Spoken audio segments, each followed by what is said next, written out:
জয়গুরু পরম প্রেমময় শ্রী শ্রী ঠাকুরের রাতুল চরণে জানাই শতকোটি প্রণাম। আপনাদের সকলকে স্বাগত জানাই আজকের এই বিশেষ এপিসোডে। আজ আমরা আলোচনা করব শ্রী শ্রী ঠাকুরের শারীরিক সুস্থতার জন্য কার্শিয়াং যাত্রা এবং তারপরে পুরীতে নাম কীর্তনের অসাধারণ বিবরণ। এই ঘটনাগুলো শুধুমাত্র শারীরিক আরোগ্যের নয়, আধ্যাত্মিকতারও এক গভীর অনুপ্রেরণা বহন করে। চলুন আজকের পর্বে এই গল্প শুনি এবং ঠাকুরের জীবনের এই বিশেষ অধ্যায়ের সঙ্গে নিজেদের যুক্ত করি। 1922 সালের কথা। ঠাকুর তখন অসুস্থ অবস্থায় বায়ু পরিবর্তনের জন্য পরিবার পরিজন ও ভক্তবৃন্দ সহ কার্শিয়াং গিয়ে 1 মাসেরও অধিক সময় অবস্থান করেছিলেন। সেই সময় ঠাকুরের নির্দেশে ভক্তগণ প্রতিদিন 2 বেলা হরিনাম সংকীর্তন করতে করতে শহর ও শহরতলি পরিভ্রমণ করে নাম প্রচার করতেন। সেখানকার অধিবাসীরা সেই নাম প্রচারের প্রভাবে ঠাকুরের জনকল্যাণমূলক আদর্শে উদ্বুদ্ধ হয়ে ঠাকুরের অনুরাগী ভক্ত হয়ে উঠলেন। কার্শিয়াংয়ে রোমান ক্যাথলিক খ্রিস্টানদের একটি কনভেন্ট ছিল। ঠাকুরের ভক্তগণ প্রায় সেখানে গিয়ে পরম প্রেমময় যিশু ও ঠাকুরের ভাবধারা সম্বন্ধে আলোচনা করতেন। এর ফলে সেখানকার মিশনারিরা যিশু ও ঠাকুরের প্রেমময় ভাবধারার মধ্যে এক অদ্ভুত সাদৃশ্য লক্ষ্য করে ঠাকুরের প্রতি বিশেষভাবে শ্রদ্ধাশীল হয়ে উঠলেন। কার্শিয়াং যাওয়ার আগে হিমায়তপুরে অবস্থানকালে ঠাকুর দুরারোগ্য এক কঠিন জ্বরে আক্রান্ত হন। সে জ্বর ক্রমাগত 1 বছর ধরে চলতে থাকে। ঠাকুরকে চিকিৎসার জন্য কলকাতায় নিয়ে গিয়ে বড় বড় ডাক্তারকেও দেখানো হয়। অনেক ডাক্তার ইতিমধ্যে রোগ ধরতে না পেরে ভুল চিকিৎসা করেন। অবশেষে তাকে বায়ু পরিবর্তনের জন্য কার্শিয়াংয়ে নিয়ে যাওয়া হয়, কিন্তু সেখানেও রোগের কোনো উপশম না হয় আবার তাকে কার্শিয়াং থেকে হিমায়তপুর নিয়ে যাওয়া হয়। কিন্তু সেখানেও রোগ উপশমের পরিবর্তে আরও বেড়ে যেতে থাকে ঠাকুরের রোগ। আগের চেয়ে আরও দুর্বল হয়ে পড়েন ঠাকুর। ডাক্তার গোকুলবাবু কুষ্টিয়া থেকে প্রায়ই ঠাকুরকে দেখতে আসতেন। তিনি একদিন ঠাকুরকে বললেন, ঠাকুর, তুমি নিজে না চাইলে তোমার এই রোগ কেউ সারাতে পারবে না। এই কথা শুনে ঠাকুরের আত্মীয়বর্গ ও অন্তরঙ্গ ভক্তগণ অশ্রুসিক্ত কণ্ঠে ঠাকুরের কাছে তাদের আকুল প্রার্থনা জানিয়ে বললেন, ঠাকুর, তুমি অন্তত আমাদের জন্য দয়া করে সেরে ওঠো। ঠাকুর বললেন, যাবার জন্য মন প্রস্তুত হয়ে গেছে, আর ফিরবার উপায় নেই। তবে যদি আপনারা এই মন পরিবর্তন করে দিতে পারেন তবে হয়তো রোগ সেরে যেতে পারে। সেদিন থেকে অনন্ত মহারাজ অন্য সব ভক্তদের নিয়ে দিবারাত্রি সর্বক্ষণ নাম ধ্যানের ব্যবস্থা করলেন। এইভাবে কিছুদিন চলার পর ঠাকুরের কি মনে হলো, তিনি গোকুলবাবুকে ডেকে বললেন, আমাকে একটা ওষুধ দে। গোকুলচন্দ্র বললেন, কি ওষুধ দেব? ঠাকুর তখন একটি বায়োকেমিক ওষুধের নাম বললেন। গোকুলবাবু তৎক্ষণাৎ সেই ওষুধ আনিয়ে ঠাকুরকে খাইয়ে দিলেন। আশ্চর্যের কথা, সেই ওষুধ খাওয়ার সঙ্গে সঙ্গে পরম পিতার কৃপায় ঠাকুর একেবারে রোগমুক্ত হয়ে গেলেন। অচিরেই সম্পূর্ণ সুস্থ হয়ে উঠলেন তিনি। ঠাকুরের এই আশ্চর্যজনক রোগমুক্তির ঘটনা থেকে আমরা এই কথাই বুঝতে পারি যে পরম পিতার ইচ্ছার সঙ্গে ঠাকুরের ইচ্ছা যুক্ত হবার ফলে রোগমুক্ত হন ঠাকুর। আমাদের ব্যক্তিগত ইচ্ছা পরম পিতার মহাজাগতিক ইচ্ছার সঙ্গে যদি সামঞ্জস্যপূর্ণ না হয় এবং দুটি ইচ্ছা একাত্মভাবে মিলিত হতে না পারে, তাহলে আমাদের কোনো ইচ্ছা বা কামনা বাসনা সফল হতে পারে না। নেতাজি সুভাষচন্দ্রের ধর্মপান পিতৃদেব, কটকের সরকারি উকিল রায় বাহাদুর জানকীনাথ বসু ও ভক্তিমতী জননী প্রভাবতী দেবী উভয়েই ছিলেন শ্রী শ্রী ঠাকুরের একান্ত অনুগত ভক্ত। তাদের ঐকান্তিক আগ্রহ ও অনুরোধে ঠাকুর তাঁর পরিবারবর্গ এবং ভক্তবৃন্দ সহ 1329 সনের 16ই পৌষ রবিবার মহাপ্রভু শ্রী চৈতন্যদেবের সর্বশেষ পুণ্য লীলাভূমি নীলাচলে গমন করেছিলেন। পুরীর সমুদ্র তীরে আমস্ট্রং রোডের ওপর হরনাথ লজে ঠাকুর ও তার পরিবারবর্গের জন্য বাসস্থান নির্দিষ্ট করা হয় এবং আশেপাশের আরও কয়েকটি বড় বাড়িতে ভক্তদের থাকার ব্যবস্থা করা হয়। কিছুদিন পর কিশোরী মোহন ও সতীশচন্দ্র গোস্বামী কীর্তনের দল নিয়ে পুরীতে গিয়ে ঠাকুরের সঙ্গে মিলিত হন। শ্রীক্ষেত্রের মতো মহাতীর্থক্ষেত্রে শ্রী ঠাকুরের পুণ্যময় সান্নিধ্যে অবস্থান করে পুণ্য অর্জনের আকাঙ্ক্ষায় বঙ্গদেশ ও নানা স্থান থেকে ঠাকুরের ভক্তগণ পুরীতে গিয়ে উপনীত হন। ওই সময় ঠাকুর প্রায় 2 শতাধিক ভক্ত নিয়ে দীর্ঘ 1.5 মাস ধরে পুরীতে বসুধামে অবস্থান করেছিলেন।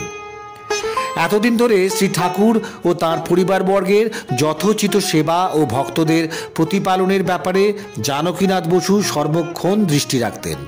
তাদের ভোজন, তাদের শয়ন প্রভৃতি ব্যাপারে যাতে কখনো কোনো ত্রুটি না ঘটে তার জন্য তিনি সব সময় সব দিকে নজর রাখতেন। সে বিষয়ে তার প্রচুর শ্রম ও অর্থব্যয় হলেও তিনি আনন্দে এই ভার বহন করে নিজেকে কৃতার্থ ও ধন্য বলে মনে করেছিলেন। পুরীতে ঠাকুরের অবস্থানকালে তার ভক্তগণ প্রতিদিন সকালে প্রাতঃকৃত্য সমাপনের পর কয়েকটি ছোট ছোট কীর্তন দলে বিভক্ত হয়ে নগর পরিক্রমায় বেরিয়ে পড়ত। তারা পুরীর মন্দির প্রাঙ্গণে গিয়ে সব দলগুলিকে একত্রে মিলিত করে তুমুলভাবে হরিনাম সংকীর্তন ও নৃত্য করতেন।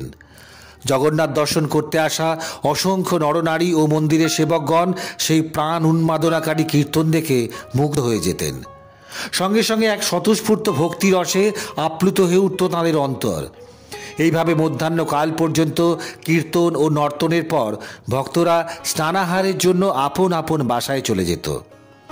ভক্তগণ কীর্তনের দল নিয়ে কটক, সাক্ষীগোপাল, ভুবনেশ্বর প্রভৃতি নগরগুলিও পরিক্রমা করে সৎনাম প্রচার করেন। পুরীতে ঠাকুর যতদিন অবস্থান করেছিলেন শহরের গণ্যমান্য ব্যক্তি ও বহু সাধারণ মানুষ ঠাকুরের দর্শন লাভ ও তাঁর বাণী শ্রবণের জন্য হরনাথ লজে প্রায় সমাগত হতেন। তাঁরা তাঁদের জীবনের নানা সমস্যার সমাধানের জন্য প্রার্থনা জানাতেন ঠাকুরের কাছে। প্রেমময় ও করুণাময় শ্রী শ্রী ঠাকুরও হাসি মুখে অকাতরে সকলের সব প্রশ্নের উত্তর দিতেন এবং তাদের ব্যক্তিগত ও পারিবারিক সব সমস্যার সমাধানের সূত্র বলে দিতেন। সে সূত্র সকলের কাছে আশ্চর্যভাবে গ্রহণীয় হয়ে উঠত। সকলেরই মনে হতো তারা যেন তাদের আকাঙ্ক্ষিত বস্তু সব পেয়ে গেছে। তাদের পার্থিব ধনসম্পদ না থাকলেও এক আত্মিক তৃপ্তিতে ভরে উঠত তাদের মন। সকলেই ঠাকুরের মধুর বচন সুধাপান করে ফিরে যেত আপন আপন বাড়িতে। পুরীতে অবস্থানকালে প্রায় দিনই ভক্তগণ পরিবৃত হয়ে সমুদ্র স্নান করতে যেতেন ঠাকুর। এই স্থানকে কেন্দ্র করে এই বিরাট মহোৎসব চলত যেন সমুদ্র সৈকতে।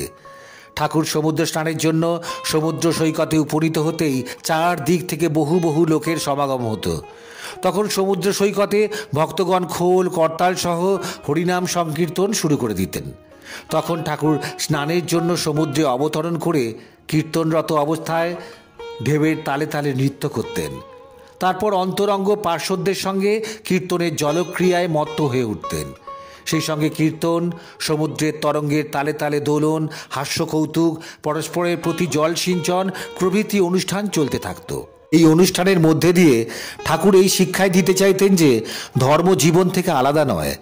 জীবনের প্রতিটি কর্মের সঙ্গে ধর্মকে এমনভাবে মিশিয়ে নিতে হবে যে ধর্ম যেন কখনো মানুষের কাছে বোঝা বলে মনে না হয়, বরং তা যেন আনন্দের বস্তু হয়ে ওঠে এবং প্রতিটি কর্মকেই ছন্দ দান করে। স্নান শেষে ভক্তগণ আবার ঠাকুরকে পুরোভাগে নিয়ে গিয়ে কীর্তন করতে করতে বাসস্থানে ফিরে যেতেন। একদিন ঠাকুর কাউকে কিছু না বলে একাকী খড়ম পায়ে বেড়াতে বেড়াতে সমুদ্র সৈকতে চলে যান। তারপর আপন মনে সমুদ্র তীর ধরে হাঁটতে হাঁটতে 5-6 মাইল দূরে সাক্ষীগোপাল নামক স্থানে গিয়ে উপস্থিত হন। সেখানে সাক্ষীগোপাল দর্শন করার পর চারদিকে ঘুরে ঘুরে দ্রষ্টব্য স্থান ও বস্তুগুলিকে দেখতে থাকেন। এইভাবে সেখানে তাঁর সারাটা দিন কেটে যায়। তারপর তিনি আবার পদব্রজেই ধীর গতিতে প্রত্যাবর্তন করতে থাকেন। এদিকে কখন ঠাকুর ঘর থেকে বেরিয়ে গিয়েছিলেন তা কেউ দেখতে পায়নি। তিনি কাউকে কোনো কথা বলেননি।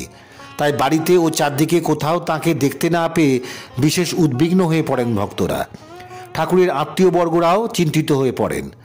তখন প্রধান প্রধান জ্ঞানী ভক্তদের নির্দেশে বাড়ির প্রাঙ্গণে হরিনাম সংকীর্তন শুরু হলো। তারা বললেন, এই নাম, এই মহামন্ত্র, এই মহা শক্তি, মন্ত্রশক্তি ঠাকুরকে এনে দেবেন। তিনি যেখানেই থাকুন এখনই এসে পড়বেন। হলেও ঠিক তাই।